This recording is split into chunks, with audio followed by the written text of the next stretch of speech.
கொள்முதல் செய்யப்படக்கூடிய நெல்லின் ஈரப்பத அளவை அதிகரிக்க அனுமதிப்பது குறித்து திருவாரூர் அருகே நேரடி நெல் கொள்முதல் நிலையத்தில் மத்திய குழுவினர் ஆய்வு மேற்கொண்டு வருகின்றனர்.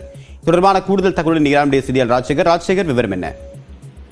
தேவப்பிரியன், திருவாரூர் மாவட்டம், அதே போன்று தஞ்சை, நாகை உள்ளிட்ட டெல்டா மாவட்டங்கள்ல கடந்த சில தினங்களாக பெய்த கனமழையின் காரணமாக அறுவடைக்கு தயாராக இருந்த அந்த நெல் பயிர்கள் மழை நீர்ல சாய்ந்தது.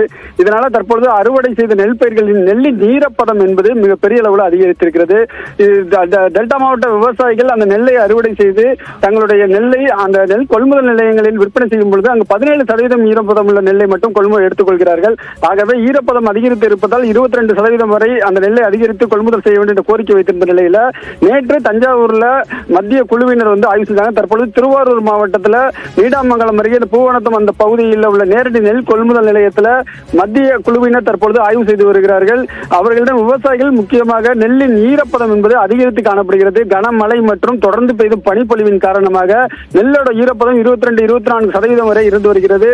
ஆகவே நெல்லின் ஈரப்பதத்தை 22% மேல் உயர்த்தி கொள்முதல் செய்ய வேண்டும் என கூறியிருக்கிறார்கள். குறிப்பாக இந்த மத்திய அரசின் சேமிப்பு மற்றும் ஆய்வு உதவி இயக்குனர் நவீன், அதே போன்று தொழில்நுட்ப அதிகாரி ராகுல், 2 பேரும் மத்திய குழுவிலிருந்து தற்பொழுது இந்த ஆய்வு பணியை மேற்கொண்டு வருகிறார்கள்.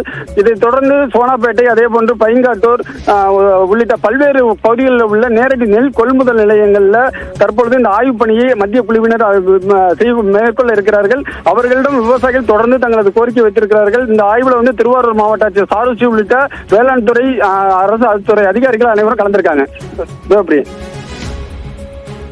தகவலுக்கு நன்றி ராஜசேகர்.